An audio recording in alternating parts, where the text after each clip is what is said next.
Welcome to this video. My name is Jonathan Fowler and I'm an archaeologist based in Halifax, and what I would like to speak to you today about is the use of remote sensing to find and map a type of archaeological site. We're referring here to fur trade posts, typically small fortified posts dating to the 17th century that tend to be fairly ephemeral.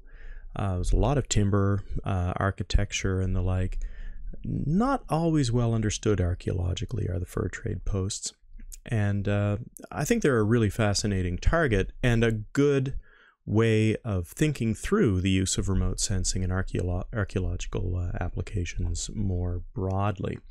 So with that as a brief mission statement, let's jump into it. I've selected 4 sites of many. This map is only looking at Nova Scotia and only a handful of the most well-known fur trade posts. The ones that are named are the ones that we'll take a look at. Each of these sites allows us to learn a lesson or two about the use of remote sensing in archaeology, and I'm just going to say briefly as an introduction, we're going to look at aerial techniques and terrestrial techniques. A little bit of LiDAR. Not going to get into the equipment dimension of this discussion with aerial approaches, but increasingly people are not only using government-generated data, but their own data that they collect themselves. I'm almost including aerial photogrammetry in this area because there are some real benefits to using that as well. A little more focus on terrestrial methods. We tend to use in our work an awful lot of electromagnetic induction surveys with the EM38 series of instruments by Geonics. Typically, we do a lot of prospection with EM methods. In other words, we're looking for sites over broad areas, and we tend to cover those areas broadly and fairly rapidly with the EM38. Once we've located areas of interest, we'll typically circle back to those, survey them more carefully, tighter transect intervals with the magnetic instrument, and also break out the radar. Radar is a much more time-consuming instrument. It's much more data-heavy. It generates massive volumes of data, which is a bit of a pain to process and visualize. So that's typically our workflow. Now, a quick word in the next column on this graph or on this table has to do with software. If data collection is one essential step, the next essential step is data processing. And data processing is often done with proprietary software that ships with the instrument that you're using. But what we like to do is after that initial processing, we like to export those files as grid files and take them into a contouring program like Surfer by Golden Software. And once it's in that environment, we can build all sorts of different maps. I just don't have enough good to say about the Surfer program. We've been using it for over 20 years in this application. We've seen the software grow over time. It's tremendous, not only as a data processing tool, in other words, we can squeeze information out of the data using Surfer, but equally we can visualize the data in evocative ways to help us better communicate our results. So a little word of support to the good work of the people at Golden Software. The 500 center frequency antenna we found to be very good for most archaeological applications and even forensic applications. As some of you will know, when you're working with radar, there's a trade-off between depth and resolution, horizontal resolution, and we found that a 500 megahertz center frequency antenna is a good trade-off. So all the data you're going to be seeing is generated by these and processed through this software. Okay, let's start. Fort Ste. Marie. I wish I had more to say about this site because it's so fascinating. It's on the St. Mary's River up the coast, as you've seen.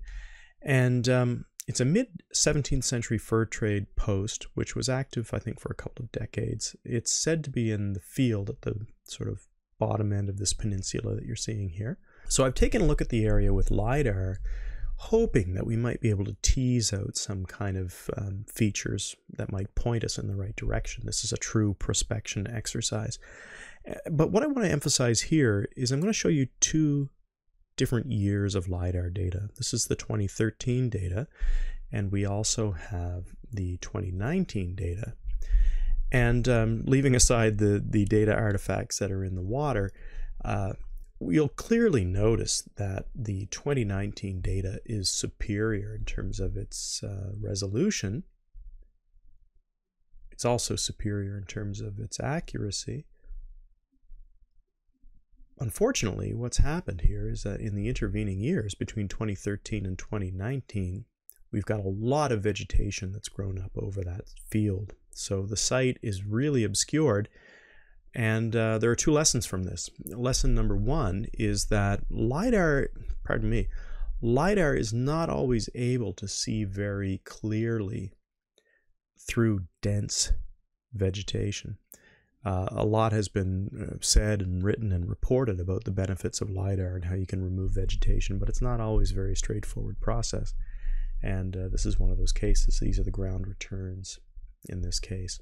So, counterintuitively, it's sometimes better to go back to older data sets that might offer less data density, less resolution, even a little less accuracy, for the benefit of getting clear of some of that vegetation. So, word to the wise. And with that, we'll leave Fort Sainte Marie and we'll come back to it hopefully in the future, especially if we can get rid of some of that vegetation. Next one is Fort St. Louis, which is down in southwest Nova Scotia. This one is designated a National Historic Site, and there's a Historic Sites and Monuments Board of Canada stone cairn in the center of the site. This, of course, is where Dr. Katie Cottrell-Robbins and her people have been doing incredible work lately. And as part of that work, we've done a little bit of geophysics. Now, as you can see, the survey area is quite constrained, and the reason for that is largely the vegetation again. You know, we can't easily run the equipment through areas that are densely vegetated. So we're limited sometimes in where we can apply these methods. But in this case, I want to focus specifically on the conductivity data channel from the EM38 instrument. I didn't mention before, but the EM38 can give you both electrical conductivity and magnetic susceptibility in the same survey. So once you've collected your data, you've actually got two data sets. And in this case, I'll show you conductivity, and in a moment, I'll show you some magnetics. The reason I want to focus on conductivity in this case is because we've got a contour plot, just one of the data outputs you can generate in Surfer, but also because there's all sorts of weird blobs. That's not all that's going on in this data set, but it's probably the most prominent feature in the data. And it is basically the remains of what must have been an old fence line. And these are metal fence posts around the monument. The fence is gone now, but the bases are still there, and there's definitely some metallic component of that. And you can see the distorting effect that has on the data. It creates these enormous data spikes, and then once you clip them in your contours, you end up with these voids, like donut holes in your survey. Well, okay, the geophysics is going to give you a complete picture of everything there. It's not going to discriminate between the 17th century, the 18th century, the 20th century. It's just going to give you everything. And sometimes the more recent additions to the archaeological inventory are going to be quite distracting, and that's certainly the case here. So we have to kind of imagine this away, and there's no filling those voids with real data. That's just, those areas are unreachable, unfortunately, at least with this method. But moving on.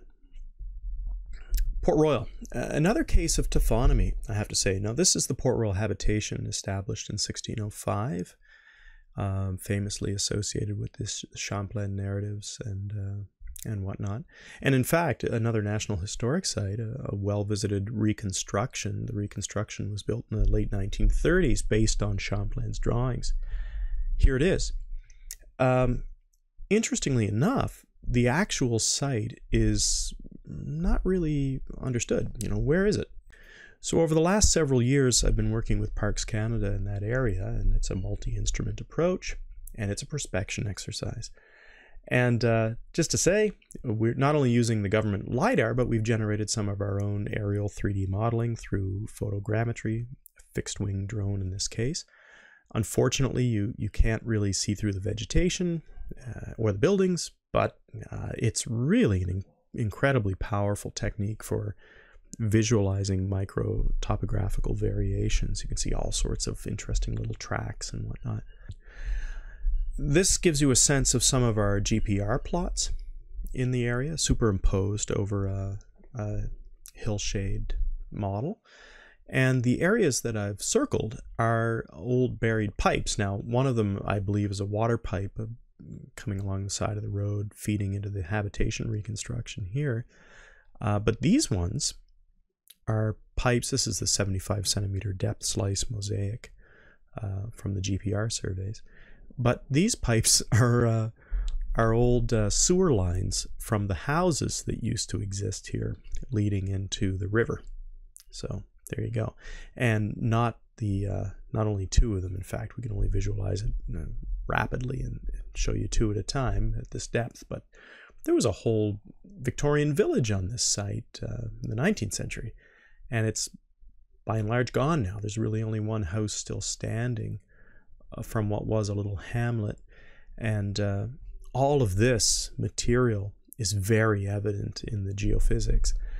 And so the job of finding any trace of the Port Royal site is complicated by this, once again, this palimpsest kind of a problem of the geophysics giving us everything. I'm not sure that's necessarily a problem, because I think it's still going to inform our testing program once we get to that stage. Final case is Fort St. Louis, and it's in Cape Breton. It is a fur trade site, and it was burned in, I believe, 1669. Hold that thought, the burning becomes significant. Interestingly enough, there's actually in the LiDAR data, you can still see a trace of this earthwork from this site. It was built over, but not eradicated.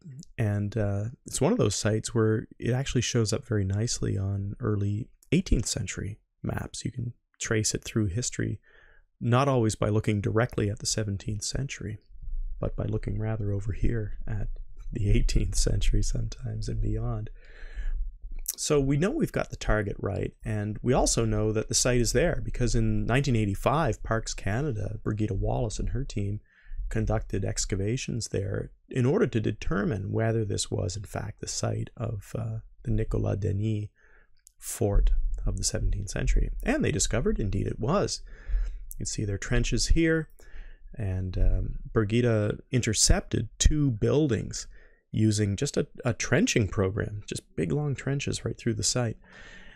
This is building M, in which she found a whole range of interesting artifacts, including, I always love these slick stones. Apparently these were the 17th century version of an iron for pressing your clothing. You just rub them with these big glass objects. Fair enough.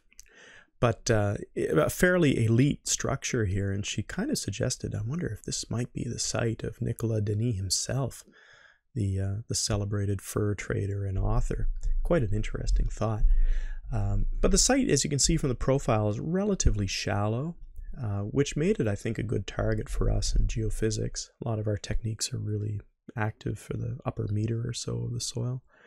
Building N, just to one side, so another building. This one, perhaps a barracks or something, a workman's building. And, well, we tackled this whole area with multi-instrument and just focusing here on the magnetics this time.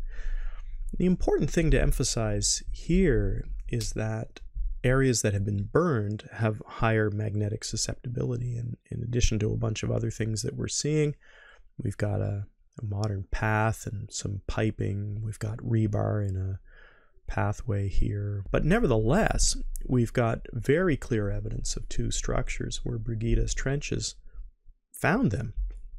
And now, for the first time, 30 years later, we can actually determine the outlines of these buildings and and what Brigida found with her trenches. So I think that's kind of cool, although it's backwards from a research design perspective. Typically we do geophysics first and dig second.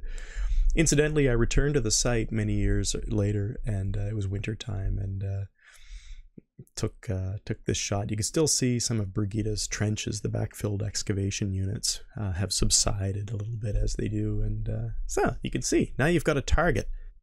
So what do we take from all this? I think these sites are quite interesting, and they hold a great deal of potential for research.